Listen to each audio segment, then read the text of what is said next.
Hi, welcome back to the Quiet Zone. I'm Susan Patang. Today's video lesson is 6 techniques to use to deal with discouragement. So let's not waste any time. Let's get right into it. Let me open up our screen. Okay. So there's so much going on right now that we are becoming discouraged. Job issues and possible loss of job, and will the kids go back to school or not, or are they in school or not, or how much time? There's so many things that can be very discouraging to us. So let's look at some ways that we can deal with the issues going on right now. The first strategy is to stay mindful. The past is gone. Um, that's just the way it is. Things have happened. We can't change them.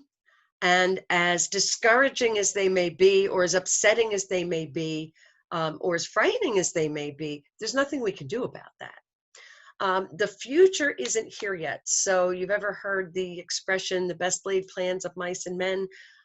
We may make some plans, but there is no guarantee that what we think might happen will happen, or what we don't think will happen will happen. So it just makes logical sense to stay focused on the moment. What am I doing right now?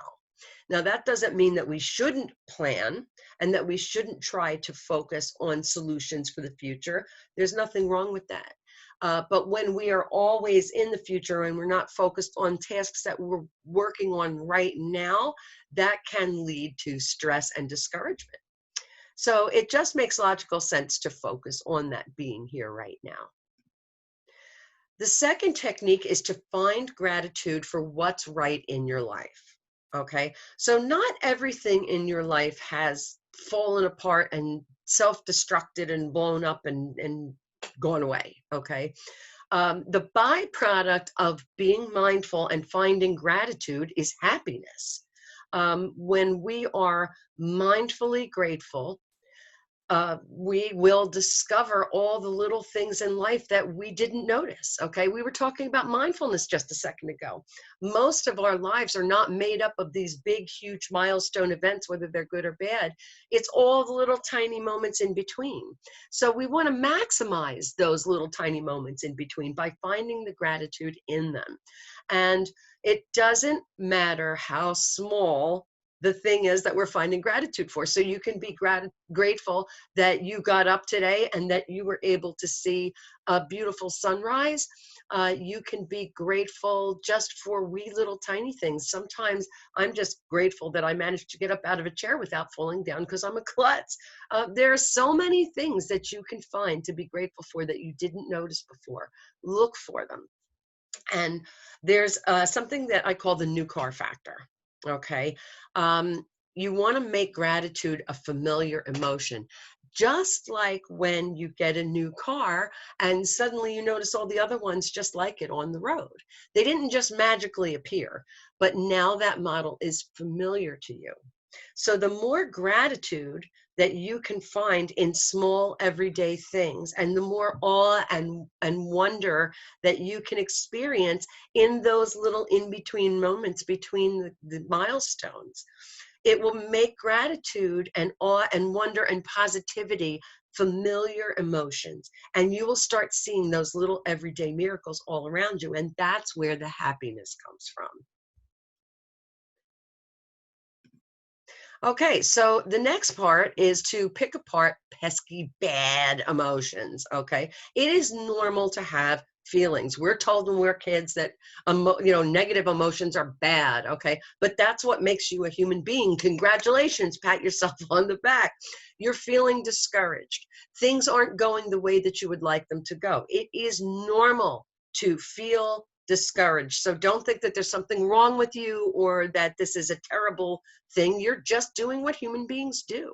So the way to get around those pesky bad emotions is to identify and label them. I'm feeling discouraged because, I'm feeling sad because, I'm feeling worried because, okay? When you label them, you take them from these big honking things that are hanging over your head and floating around behind you, and you shrink them down into a label. strap them in the back seat, tell them you're driving, and then do what you have to do. So, okay, I'm discouraged because, I'm sad because, I'm worried because. Shrink it down. It's on a label. Throw it in the back seat. Strap it in. Okay, guys, you can come along for the ride, but I'm driving. I got stuff to do. Okay, and do it. It's okay to experience those emotions. Let them roll around with you. But you need to drive. You're in control. And then when you have some free time, start picking them apart and say, okay, so why was that bothering me so much? Why do I feel this emotion? What is it about this that I'm afraid of? What is it reminding me of? Okay. Or what am I afraid of that might happen? And then use some logic and some reason to put that fire out in your mind. So what is the most likely thing that will happen? So say you feel like you're about to lose your job. What is the most likely thing that will happen? Well, you might lose your job. And then you're going to go on a job search and you're going to find another job. Okay. And we're going to talk a little bit about your self-talk and how you get through that in a second. Okay. The next step, number 4, is to find something positive and constructive that you can do to solve the problem. Okay, so here's where you take this emotion and it's like, well, what is the most likely thing that's going to happen? Let's be logical and reasonable about this. Okay, what could possibly happen and how am I going to solve that problem? So instead of thinking, oh my God, this is terrible, how am I going to deal with this? Think about, all right, what am I going to do about it? Okay.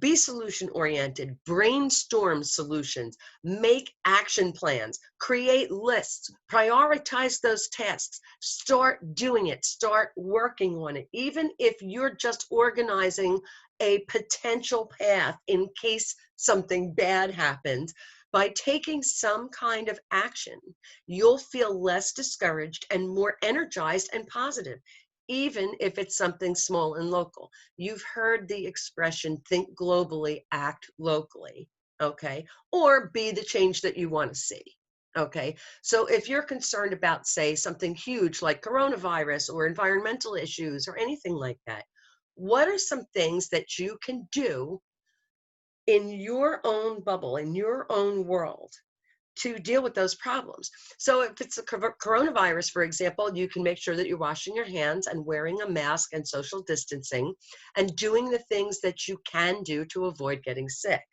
If you're worried about environmental issues that seem to be kind of spiraling out of control again right now, you can say, okay, well, I can't do anything about wildfires burning out west, but I can make sure that I am recycling when I can, that I'm not wasting anything, that I'm using this type of product instead of this type of product, whatever you can do in your own bubble.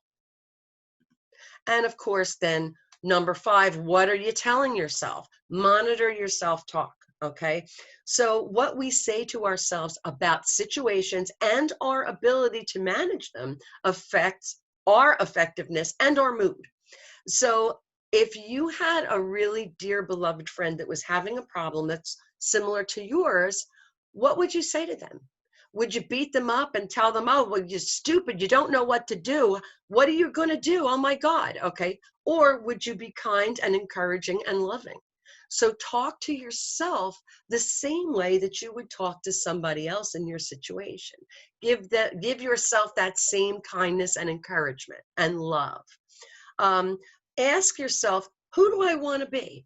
Do I want to be the person who is able to step up and handle situations? Or do I want to be the person who melts and sets a bad example for those around me?